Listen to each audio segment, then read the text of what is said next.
கல்லூரி வழங்கிய தேநீர் விருந்தில் தமிழகத்தின் எல் முருகன் பங்கேற்றிருக்கிறார். தமிழகம் சார்பாக அந்த தேநீர் விருந்தில் எல் முருகன் பங்கேற்றிருப்பதாக தகவல் கிடைத்திருக்கிறது.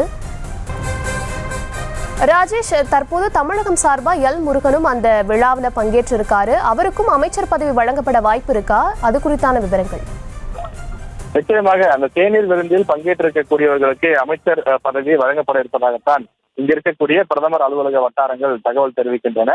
எனவே அந்த அடிப்படையில் நாம் பார்க்கும்போது தமிழகத்திலிருந்து எல் முருகன் அவர்கள் இந்த தேநீர் விருந்தில பங்கேற்றிருக்கிறார். எனவே மீண்டும் அவர் மத்திய அமைச்சரவையிலே இடம்பெறுவார் என எதிர்பார்க்கப்படுகின்றது. கடந்த முறை அவர் மத்திய இணையமைச்சராக இருந்தபோது 3 முக்கிய பொறுப்புகளை அவர் வகித்து வந்தார். குறிப்பாக தகவல் தொழில்நுட்பம் உள்ளிட்ட பொறுப்புகளை எல்லாம் அவர்தான் கவனித்து வந்தார். இணையமைச்சராக செயல்பட்டு வந்தார். எனவே இந்த சூழ்நிலையில் மீண்டும் அவர் இந்த தேநீர் விருந்தில் பங்கேற்றிருப்பதன் மூலமாக அவர் மத்திய இணையமைச்சராவது உறுதியாகி இருக்கின்றது. எனவே அதிகாரப்பூர்வ பட்டியல் வெளியிடவில்லை என்றாலும் இன்று மாலை நடைபெறக்கூடிய நிகழ்ச்சிக்கு முன்னதாக இவர்கள் அழைக்கப்பட்டிருப்பது இதனை உறுதிப்படுத்தக்கூடிய வகையிலே அமைந்திருக்கின்றது. இந்த ஆலோசனை கூட்டத்திலே, இந்த டீ பார்ட்டியிலே பல முக்கிய தலைவர்களும் பல முன்னாள் அமைச்சர்களும் கூட பங்கேற்றிருக்கின்றார்கள். குறிப்பாக கூட்டணி கட்சியை சார்ந்த அதே சந்திரபாபு நாயுடு, அதே போல நிதிஷ்குமார் உள்ளிட்ட பல அந்த கட்சிகளை சார்ந்த எம்பிக்களும் இதில் பங்கேற்றிருக்கிறார்கள். குறிப்பாக யாருக்கு அமைச்சர் பதவி வழங்கப்பட இருக்கின்றதோ அவர்கள் இதிலே பங்கேற்றிருப்பதாக தகவல் கிடைத்திருக்கின்றது.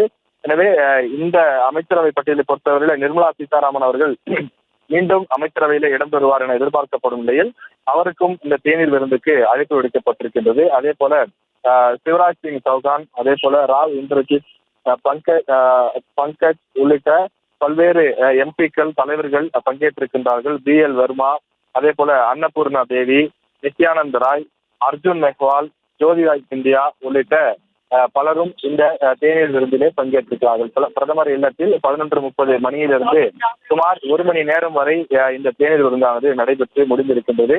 முதலில் ராஜ்நாத் சிங்கும், அதனைத் தொடர்ந்து மற்ற தலைவர்கள் எம்பிக்களும் தற்போது பிரதமர் இல்லத்திலிருந்து வெளியேறி வருகின்றார்கள். இந்த ஆலோசனை கூட்டம் தற்போது நிறைவு பெற்றிருக்கின்றது.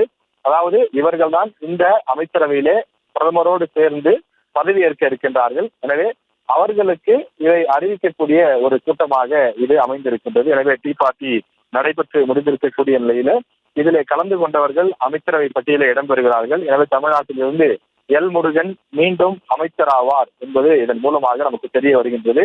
கடந்த 2 நாட்களாக தமிழ்நாட்டில் இருக்கக்கூடிய பாஜக பல தலைவர்களுடைய பெயர்கள் இடம்பெற்று வருகின்றது. அண்ணாமலை, தமிழிசை என்று பலருடைய பெயர்கள் சமூக வலைதளங்களிலே உலா வந்து கொண்டிருக்கிறது. இவர்கள் அமைச்சர் ஆவார்கள், இணையமைச்சர் ஆவார்கள், கேபினெட் அமைச்சர் ஆவார்கள் என்று. ஆனால் அதிகாரப்பூர்வமாக அது போன்ற எந்த அறிவிப்பும் இதுவரை வெளியிடவில்லை.